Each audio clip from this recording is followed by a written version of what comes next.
السلام علیکم ورحمۃ اللہ وبرکاتہ۔ بسم اللہ الرحمن الرحیم۔ ایک دفعہ سلطان صلاح الدین ایوبی رحمۃ اللہ علیہ کو ایک پڑوسی بادشاہ کی طرف سے بہت قیمتی اور عمدہ کپڑا تحفے میں دیا گیا۔ وہ کپڑا بہت قیمتی ہونے کے ساتھ ساتھ بہت نرم اور اس کی رنگت سلطان صلاح الدین ایوبی رحمۃ اللہ علیہ کو بہت پسند آ گئی۔ سلطان نے اپنے ایک وزیر کو حکم دیا کہ میرے شاہی درزی کو میرے دربار میں حاضر ہونے کا حکم دیا جائے۔ چند لمحوں کے بعد شاہی درزی سلطان صلاح الدین ایوبی رحمۃ اللہ علیہ کے سامنے حاضر ہوا۔ سلطان نے وہ کپڑا درزی کے سامنے رکھا اور کہا، اس کپڑے سے میرا لباس تیار کرو۔ یہ سن کر اس درزی نے کپڑے کو دیکھا اور اس کے بعد سلطان صلاح الدین ایوبی رحمۃ اللہ علیہ کا ناپ لیا تو اس نے فرمایا، حضور یہ کپڑا آپ کے لباس بنانے کے لیے کافی نہیں ہے، لہٰذا اس سے میں آپ کا لباس تیار نہیں کر سکتا۔ یہ سن کر سلطان صلاح الدین ایوبی رحمۃ اللہ علیہ بڑے حیران ہو گئے کہ اتنا قیمتی اور عمدہ کپڑا جب تحفے میں دیا گیا تو اس سے ایک لباس کیوں نہیں تیار ہو سکتا۔ سلطان صلاح الدین ایوبی رحمۃ اللہ علیہ کو تھوڑا غصہ اور حیرانگی اپنے اس دوست پر آیا جس نے آپ کو لباس تحفے میں دیا، لیکن پھر سلطان صلاح الدین ایوبی رحمۃ اللہ علیہ نے اپنے وزیر کو حکم دیا کہ جا کر فلاں بازار میں یہ اعلان کر دو کہ سلطان صلاح الدین ایوبی رحمۃ اللہ علیہ کا لباس تیار کرنا ہے۔ جو سلطان کا لباس تیار کر سکتا ہے اور جس میں یہ اہلیت ہے وہ سلطان کے دربار میں حاضر ہو جائے۔ چند لمحے گزرے کہ ایک درزی سلطان صلاح الدین ایوبی رحمۃ اللہ علیہ کی خدمت میں حاضر ہوا اور فرمایا، حضور میں اس کپڑے سے آپ کا لباس تیار کر سکتا ہوں۔ اس نے سلطان صلاح الدین ایوبی رحمۃ اللہ علیہ کا ناپ لیا اور کہا، حضور یہ کپڑا آپ کے لباس کے لیے کافی ہے۔ چند دنوں کے بعد وہ درزی گیا اور سلطان کے لیے ایک عمدہ لباس تیار کر کے لے آیا۔ سلطان صلاح الدین ایوبی رحمۃ اللہ علیہ کو وہ لباس بہت پسند آیا۔ وقت گزرتا رہا، ایک دن سلطان صلاح الدین ایوبی رحمۃ اللہ علیہ اپنی سلطنت کی سیر و تفریح کو نکلے تو اچانک سلطان کی نظر ایک بچے پر پڑی جس نے اسی رنگ کے کپڑے کا لباس پہنا ہوا تھا۔ سلطان نے حکم دیا کہ معلوم کرو کہ آخر یہ کس کا بچہ ہے جس نے میرے لباس جیسے کپڑے کا لباس پہنا ہوا ہے۔ معلوم کرنے پر پتا چلا کہ یہ اسی درزی کا بیٹا ہے جس نے سلطان کو لباس تیار کر کے دیا تھا۔ سلطان نے اسے دربار میں حاضر ہونے کا حکم دیا۔ اگلے دن وہ سلطان کی عدالت میں حاضر ہوا۔ سلطان نے اس سے پوچھا کہ تم نے میرے جیسے لباس والے کپڑے جتنا عمدہ اور نایاب اور قیمتی کپڑا کہاں سے حاصل کیا؟ تو اس کے جواب نے سلطان کو حیران کر دیا۔ اس نے کہا، حضور میری اتنی کہاں اوقات کہ میں اتنا مہنگا اور عمدہ کپڑا خرید سکوں۔ سلطان نے کہا، پھر یہ کپڑا تم نے کہاں سے لیا؟ تو اس نے کہا، حضور میں نے یہ کپڑا آپ کے لباس سے ہی جو بچا تھا اس سے اپنے بیٹے کا لباس بنایا۔ یہ سن کر سلطان بڑا حیران ہوا اور کہا کہ میں نے جب اپنے شاہی درزی کو بلایا تو اس نے کہا کہ حضور یہ کپڑا آپ کے لباس کے لیے ناکافی ہے، تو تم نے آخر لباس کے علاوہ بھی اپنے بیٹے کا لباس کیسے تیار کر لیا؟ مجھے تمہاری مہارت پر بہت حیرت ہے۔ اس نے کہا، حضور میں نے اس میں کوئی مہارت نہیں دکھائی، یہ تو آپ کے لباس سے زیادہ کپڑا تھا، اور جب کپڑا بچ گیا تو میں نے سوچا کہ کیوں نہ میں اپنے بیٹے کے لیے اس سے اچھا لباس تیار کر سکوں۔ میرے بیٹے نے ساری زندگی پھٹے پرانے کپڑے پہنے، میرے پاس اتنی رقم نہیں ہوتی کہ میں اس کو نیا کپڑا دلوا سکوں۔ حضور اس لیے میں نے آپ کے سوٹ میں سے بچے ہوئے کپڑے میں سے اپنے بیٹے کا کپڑا تیار کیا، اور اگر آپ اسے گستاخی سمجھے تو مجھے معاف کر دے۔ یہ سن کر سلطان صلاح الدین ایوبی رحمۃ اللہ علیہ بڑا حیران ہو گئے اور اپنے خزانچی کو حکم دیا کہ اس درزی کو 100 سونے کے سکے کی تھیلی دی جائے۔ اس کے بعد سلطان صلاح الدین ایوبی رحمۃ اللہ علیہ نے اس کو کہا، اس رقم سے تم اپنے بیٹے کے اچھے کپڑے خریدو اور اپنے لیے اور اپنے بچوں کا اچھا لباس خریدو اور اپنے کاروبار کو مزید ترقی دو۔ اس درزی نے سلطان صلاح الدین ایوبی رحمۃ اللہ علیہ کا شکریہ ادا کیا اور وہاں سے چلا گیا۔ ان سارے حالات و واقعات کو دیکھتے ہوئے سلطان کو ساری رات نیند نہ آئی۔ ایک ہی بات آپ کو پریشان کر رہی تھی کہ میرا شاہی درزی تو میری پوری سلطنت کا سب سے تجربے کار اور پرانا درزی ہے، تو اس نے یہ سب کیوں کہا؟ کبھی کوئی خیال ذہن میں آتا تو کبھی کوئی، حتیٰ کہ ساری رات آپ نے جاگتے ہوئے گزار دی اور آپ کے چہرے پر ایک عجیب سا اضطراب تھا جس کو صاف معلوم کیا جا سکتا تھا۔ اگلے دن سلطان صلاح الدین ایوبی رحمۃ اللہ علیہ نے شاہی درزی کو اپنے پاس بلایا اور کہا، چند دن پہلے میں نے تیرے سامنے ایک کپڑا رکھا تھا جو کہ مجھے اپنے قریبی دوست کی طرف سے تحفے میں ملا تھا۔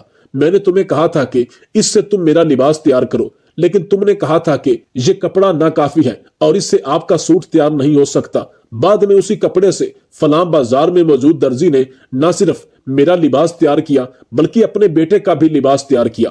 تو یہ سن کر وہ شاہی درزی سر جھکائے کھڑا ہو گیا۔ سلطان صلاح الدین ایوبی رحمت اللہ علیہ نے درزی کو کہا، کیا میں اس کو حکم عدولی سمجھوں یا اس کے پیچھے اور کوئی راز ہے؟ تو وہ نوجوان رونے لگا اور کہا، حضور آپ مجھے معاف کر دیں، یہ سب کچھ کرنے پر میں مجبور ہو گیا تھا۔ سلطان نے کہا، بتاؤ آخر ماجرا کیا ہے؟ تو اس نے کہا، حضور ایک دن میں کپڑے میں استعمال ہونے والا دھاگا خریدنے کے لیے بازار گیا تو میں جب اس درزی جس نے آپ کا یہ شاہی لباس تیار کیا ہے اس کے پاس سے گزرا تو اس کا بیٹا ایک وزیر کے لباس کو جو اس کے باپ کے پاس سلنے کے لیے آیا ہوا تھا ہاتھ لگا کر اپنے بابا سے کہہ رہا تھا، بابا اس طرح کا لباس تو قسمت والے ہی پہنتے ہیں، کیا کبھی میں بھی اس طرح کا لباس پہن سکوں گا؟ تو اس کے باپ نے کہا، بیٹا یہ لباس جتنا مہنگا ہے اتنا میری ساری زندگی کی کمائی نہیں، یہ تو نصیبوں والے ہی ایسا لباس پہنتے ہیں۔ مجھے اس کے بچے کی باتوں پر بہت ترس آیا اور میں نے اس دن اس لیے منع کر دیا تھا، اور میں جانتا تھا کہ اگر میں نے اس لباس کو بنانے سے انکار کیا تو یہ سلطان کی حکم عدولی ہوگی، اور اس لیے میں نے یہ وجہ بتائی کہ یہ کپڑا لباس تیار کرنے کے لیے ناکافی ہے، اور میں جانتا تھا کہ حضور آپ جیسا لباس پہنتے ہیں اس طرح کا لباس صرف وہ درزی ہی بنا سکتا ہے، اور میں یہ بھی جانتا تھا کہ یہ لباس سے کپڑا آپ کے لباس سے زیادہ ہے اور وہ بچ جانے والے کپڑے سے اپنے اس معصوم بیٹے کا لباس تیار کر سکے گا، اس لیے میں نے کپڑا ناکافی ہونے کا بہانہ بنایا۔ یہ سن کر سلطان صلاح الدین ایوبی رحمت اللہ علیہ مسکرانے لگے اور کہا، اے نوجوان یہ بات تو تم جانتے تھے کہ لباس پسند آنے کی صورت میں تجھے اچھا خاصا انعام دیتا، لیکن تم نے اپنے انعام کی طرف نہیں دیکھا اور اس غریب درزی کے بچے کی خواہش کی طرف دیکھا۔ مجھے تمہاری ادا بہت پسند آئی، اور سلطان صلاح الدین ایوبی رحمت اللہ علیہ نے حکم دیا کہ اس لباس کی جتنی مزدوری بنتی ہے اس کے 10 اس درزی کو مزدوری دی جائے، تاکہ یہ رحم دلی اس کے دل میں ہمیشہ ہمیشہ کے لیے زندہ رہے۔ اور وہ درزی سلطان صلاح الدین ایوبی رحمت اللہ علیہ سے بہت خوش ہوا، اور آپ کی اس رحم دلی کو دیکھ کر وہ سلطان سے انعام لے کر وہاں سے چلا گیا۔ وقت گزرتا رہا اور سلطان صلاح الدین ایوبی رحمت اللہ علیہ اس لباس کو جہاں بھی پہن کر جاتے بڑے بڑے بادشاہ یہ دیکھ کر حیران ہو جاتے کہ آخر اس لباس کو اتنا ماہر درزی بنانے والا کون ہے۔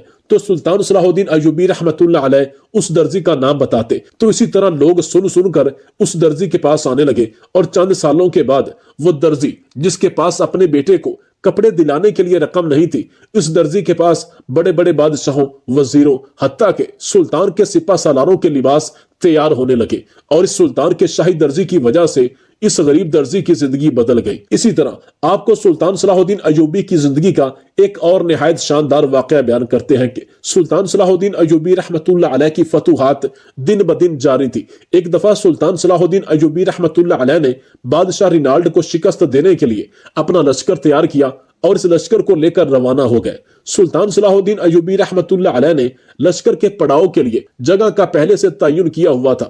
وہ جگہ پہاڑیوں کے قریب ایک وادی میں تھی، وہ کافی کھلی جگہ تھی، اور سلطان صلاح الدین ایوبی رحمت اللہ علیہ کا لشکر وہاں آسانی سے پڑاؤ کر سکتا تھا۔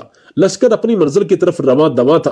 جب وہ لشکر اس وادی میں پہنچا تو سلطان صلاح الدین ایوبی رحمت اللہ علیہ نے لشکر کو پڑاؤ کرنے کا حکم دیا۔ اتنے میں سلطان صلاح الدین ایوبی رحمت اللہ علیہ ایک عام آدمی کا لباس پہن کر ارد گرد کی جگہ کا معائنہ کرنے کے لیے چلے گئے تاکہ ارد گرد کے خطرے کو جانچ سکے، کیونکہ سلطان صلاح الدین ایوبی رحمت اللہ علیہ ہر کام کو اپنے ہاتھوں سے سر انجام دینے کو ترجیح دیتے۔